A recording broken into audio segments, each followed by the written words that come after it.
Radhe Radhe friends, जय माता दी। शारदीय नवरात्रि की ढेर सारी शुभकामनाएं आप सभी को। कैसे हैं आप सब? आज मैं आप सबके साथ शेयर करूंगी शारदीय नवरात्रि की पूजा कैसे करेंगे, पहले दिन की पूजा स्थापना कैसे करेंगे, चौकी किस दिशा में लगाएंगे, संपूर्ण पूजा विधि मैं आप सबके साथ शेयर करूंगी फ्रेंड्स। व्रत का संकल्प कैसे लेंगे, संपूर्ण नियम विधि के साथ मैं पूजा विधि आप सबके साथ शेयर करूंगी।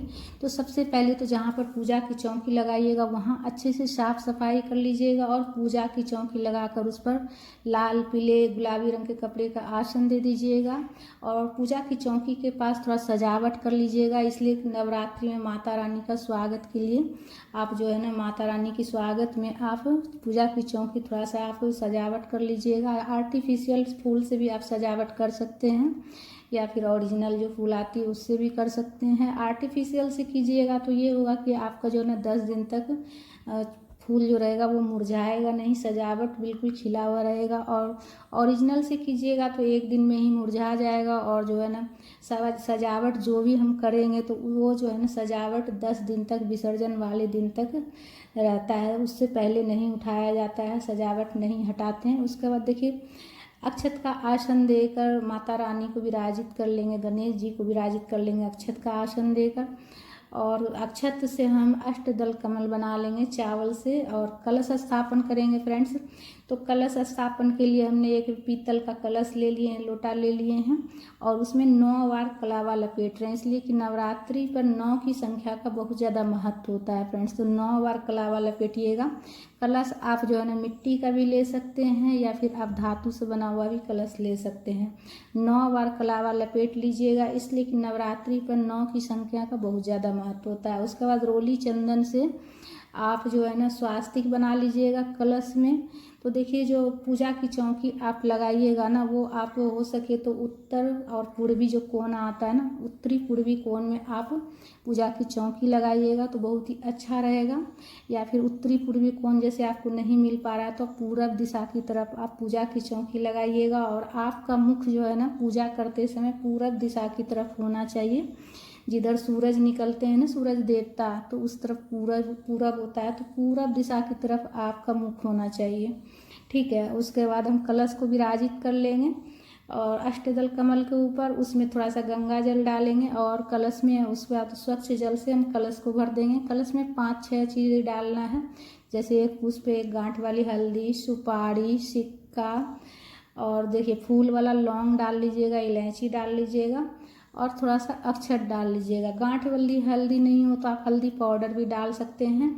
तो देखिए नवरात्रि में 9 की संख्या का बहुत ज़्यादा महत्व होता है कि 9 पत्ता ले लीजिएगा आम का। ठीक है। आम का पत्ता नहीं मिले तो आप अशोक का पत्ता भी ले सकते हैं, लेकिन 9 की संख्या में लीजिएगा और 9 की संख्या में लेकर कलश में अच्छे से सजा दीजिएगा। नवरात्रि में माता रानी की जो पूजा होती है ना वो अच्छे से सजावट करके, अच्छे से सजा कर करने से माता रानी बहुत ज़्यादा प्रसन्न होती। तो कलश को अच्छे से सजा दीजिएगा आप जो है ना पत्ता लगाकर और उसके ऊपर एक पूर्ण पात्र रख दीजिएगा, चावल रखकर, चावल डाल भरकर। और उसके बाद देखिए नारियल लेंगे, नारियल श्रीफल ले लीजिएगा और उसमें आप चुनरी भी लपेट सकते हैं या फिर कलावा भी लपेट सकते हैं। मैं दोनों ही दिखा रही हूँ इसलिए कि हमारा चुनरी थोड़ा छोटा है। तो आप कलावा चुनरी दोनों में से आप कोई भी चीज़ ले सकते हैं या फिर दोनों भी इस तरह से आप ले सकते हैं अगर चुनरी छोटी हो तो। और नारियल का जो मुख है या तो आप अपने साइड रखिएगा, आप जब बैठिएगा ना तो नारियल का मुख आपके सामने होना चाहिए या तो फिर ऊपर की तरफ होना चाहिए। ठीक है। तो कलश स्थापन कर लेंगे और कथा की पुस्तक को भी हम पूजा में रख लेंगे पढ़ने के लिए और उसके बाद अक्षत का आसन देंगे और बड़ा सा दीपक ले लीजिएगा। दीपक आप मिट्टी का भी ले सकते हैं या फिर धातु से बना हुआ भी ले सकते हैं और दीपक आप घी से प्रज्वलित भी कर सकते हैं या फिर तिल के तेल से भी। अखंड ज्योत प्रज्वलित करना चाहिएगा आप, तो अखंड ज्योत जब प्रज्वलित कीजिएगा तो उसके लिए आप जो है एक चिमटी ले लीजिएगा दीपक संभालने के लिए और एक और छोटा दीपक आप पास में रख लीजिएगा बाती लगाकर। और जब आपको दीपक संभालना हो तो उस बाती को उसी में आप डुबोकर प्रज्वलित कर लीजिएगा और अपना दीपक सही करके फिर से अगर लगे कि बीच में बुझ गया है तो वो दीपक आप पहले जला लीजिएगा, तो उसी से आप फिर से आप अपना अखंड ज्योत जला लीजिएगा, तो इससे खंडित नहीं माना जाता है। उसके बाद व्रत का संकल्प सबसे पहले लीजिएगा। दीपक प्रज्वलित करने के बाद अग्नि को साक्षी मानकर, सभी देवी देवता को साक्षी मानकर, पुष्प, अक्षत और थोड़ा सा जल लेकर हाथ में अपना नाम और गोत्र बोलते हुए व्रत का संकल्प ले लीजिएगा। जितना दिन आप व्रत कीजिएगा, पूरे 9 नवरात्रि का 9 दिन व्रत कीजिएगा तो 9 दिन का संकल्प लीजिएगा। या फिर आप चढ़ती उतरती 2 बार, 2 मतलब बहुत से लोग करते हैं, पहला और आखिरी करते हैं, तो उस तरह से भी आप व्रत का संकल्प ले सकते हैं। जिस तरह से आप व्रत कीजिएगा उस तरह से आप संकल्प ले लीजिएगा अपना नाम और गोत्र बोलते हुए। अब देखिए, जल के छींटे जो है ना, माता रानी के जब तस्वीर पर जल के छींटे दीजिएगा तो 9 बार दीजिएगा, इसलिए कि माता रानी के 9 स्वरूपों की पूजा की जाती है नवरात्रि में, तो 9 बार आपको जल के छींटे देने हैं। ठीक है, गणेश जी को भी जल के छींटे देकर भाव स्नान करा लीजिएगा। कलश में भी जल के छींटे दे दीजिएगा और माता को 9 बार जल के छींटे देकर भाव स्नान कराना है। उसके बाद सबसे पहले गणेश जी की पूजा करेंगे, वस्त्र के स्वरूप में कलावा समर्पित करेंगे, जनेऊ समर्पित करेंगे, रोली चंदन से तिलक कर लीजिएगा, पुष्प समर्पित कर लीजिएगा, गणेश जी को इत्र भी लगा दीजिएगा गणेश जी को। तो सबसे पहले गणेश जी की पूजा की जाती है। दुर्वा हो तो दुर्वा समर्पित कर लीजिएगा। मेरे पास अभी दुर्वा नहीं था, अगर हो तो चढ़ा लीजिएगा, नहीं हो तो देखिए कोई बात नहीं। और इस समय आप जो है ना माता रानी के कोई मंत्र का आप जाप कर सकते हैं और अखंड ज्योत का भी आप पूजा कर लीजिएगा। दीपक में भी आप जो है ना रोली चंदन से तिलक कर लीजिएगा। कलश में भी आप रोली चंदन से तिलक कर लीजिएगा। दीपक का भी पूजा कर लीजिएगा, कलश में भी पूजा कर लीजिएगा, इसलिए कि कलश में सभी देवी देवता का आवाहन करके पूजा किया जाता है, तो कलश में भी आप पूजा कर लीजिएगा। उसके बाद हम माता को चुनरी समर्पित करेंगे। वस्त्र के स्वरूप में माता को चुनरी समर्पित कर लीजिएगा। लाल, पीले, गुलाबी रंग का माता को चुनरी चढ़ा लीजिएगा। और उसके बाद माता को हम सिंदूर लगाएंगे। तो 9 स्वरूप है माता का, तो 9 माता को, सभी माता जैसे तस्वीर में हमारे सभी माता हैं, तो सभी माता को हम सिंदूर लगा लेंगे। तो अगर आपके तस्वीर में सिर्फ एक ही स्वरूप हो माता का, तो आप जो है ना सुपारी के स्वरूप में भी 9 स्वरूप माता को विराजित करके आप पूजा कर सकते हैं। इसलिए कि नवरात्रि में माता के 9 स्वरूपों की पूजा की जाती है।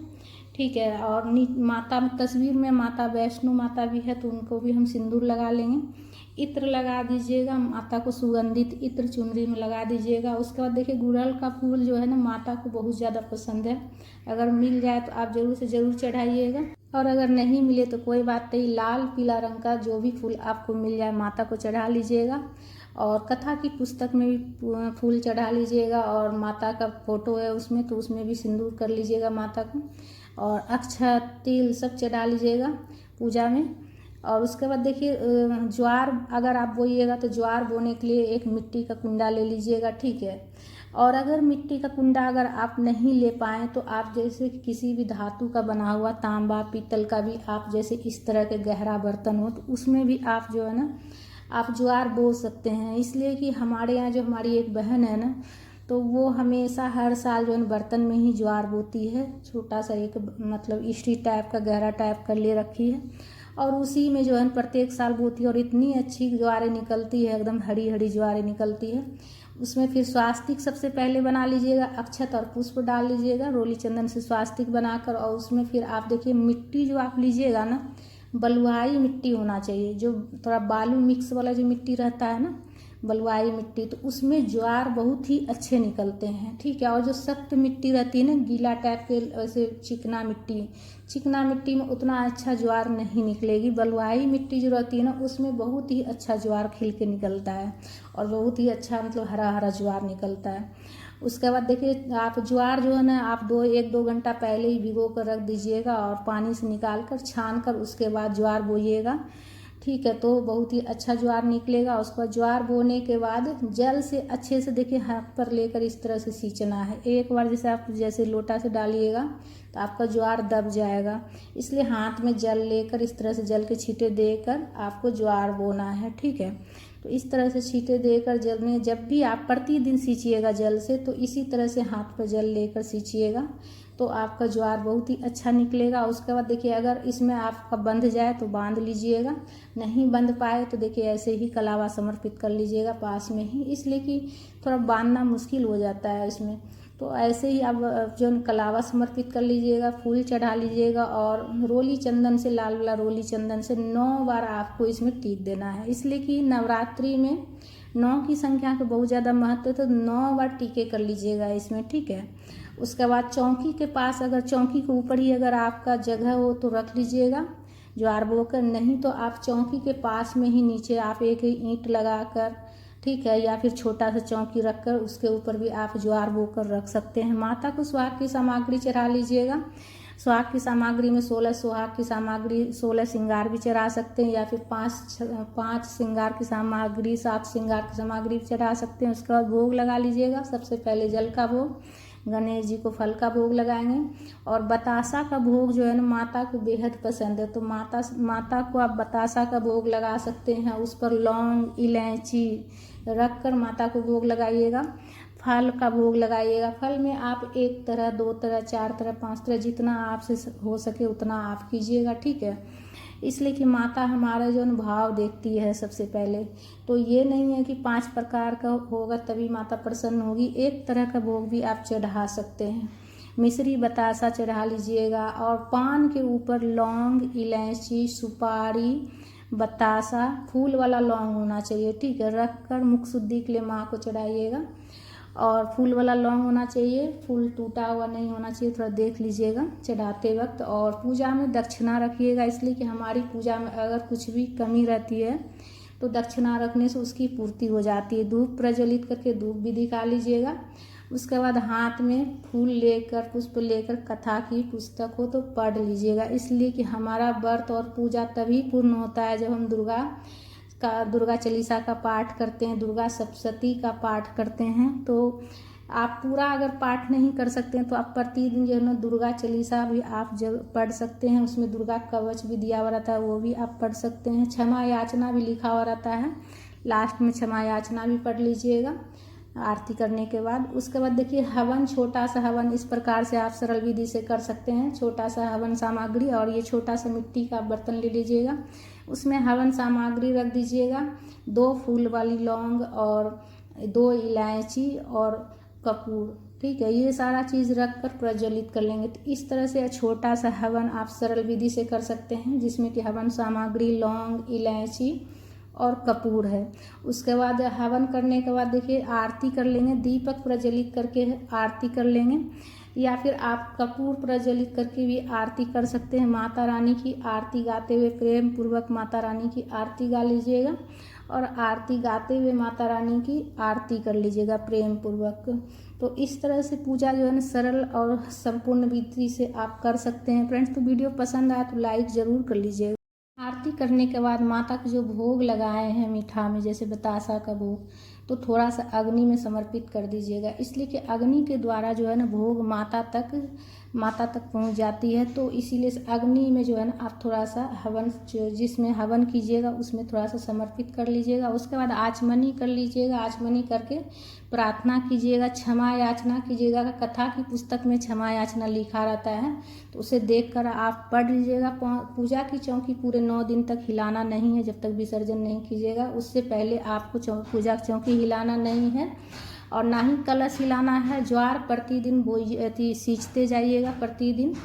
और सुहाग की सामग्री भी पूजा की चौकी के पर ही रहेगा, 9 दिन तक उठाना नहीं है।